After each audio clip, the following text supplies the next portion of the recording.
Hello sa inyong lahat. Narito na naman si Mami Essie para ipaggawa kayo ng isang masarap na sausawan na fishball sauce manong style. Yun po bang nasasawsawan natin sa mga kanto-kanto?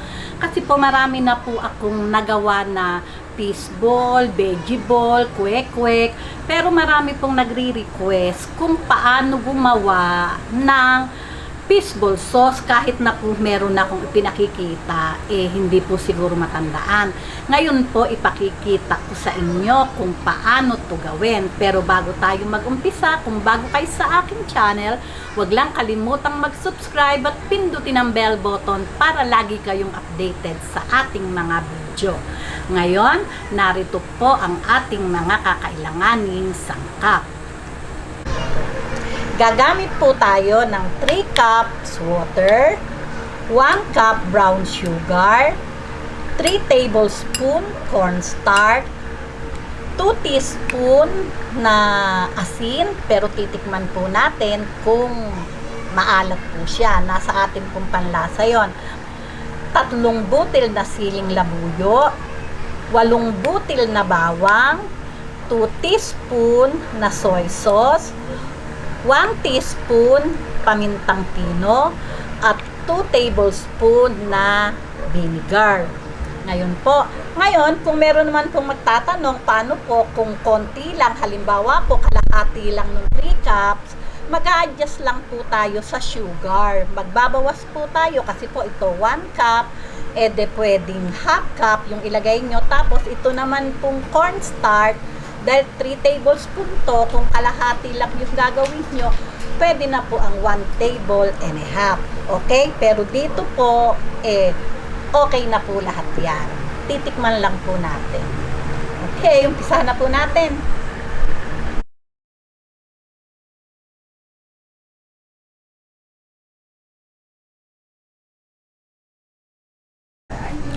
Ngayon po, maglalagay po tayo ng 3 cups na water. Ganyan lang po. Ayan. Lagay po natin ng vinegar.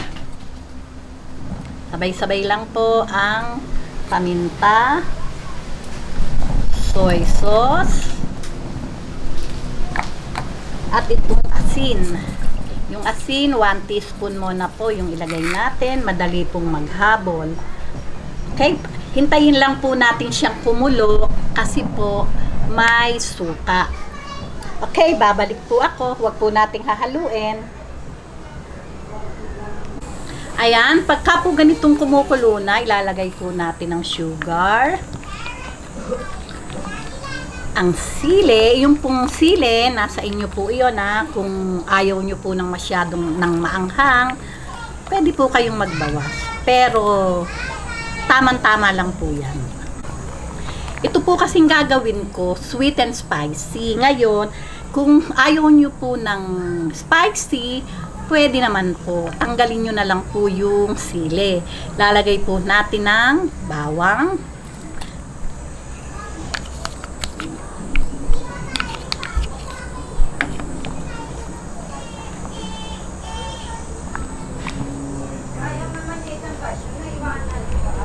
Ayan, ito po yung ating cornstarch. Kinanaw ko lang po ito sa tubig. Ayan, ganyan lang po.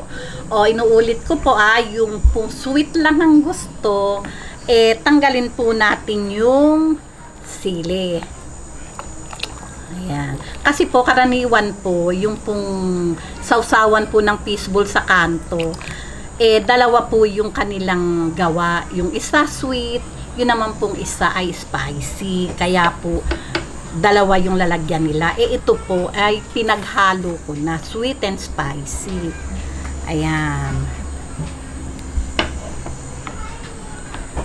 Pakuluin lang po natin ng mga 2 minutes to 3 minutes. Okay na po ito.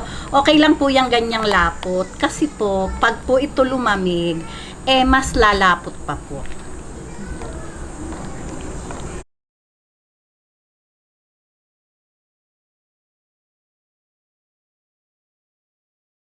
Ayan.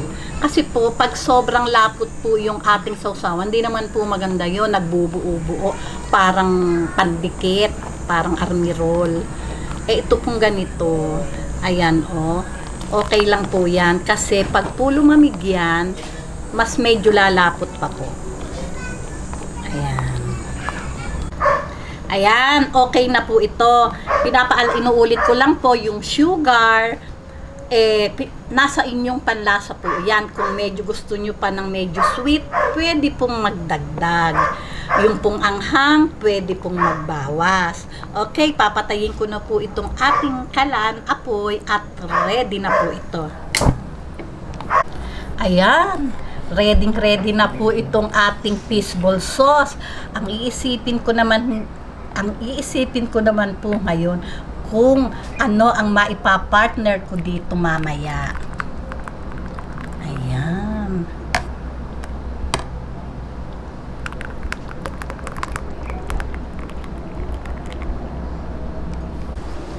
O, paano po? Hindi ko na po ito titikman at wala pa po akong isasawsaw. Pero nasisigurado ko po sa inyo na talagang masarap po. Ay, masarap to dahil lagi ko namang ginagawa. O, kung nagustuhan nyo ang video na to, wag lang kalimutang mag-likes and don't forget to share and subscribe. O, doon po sa nagre-request, heto na po. Babus!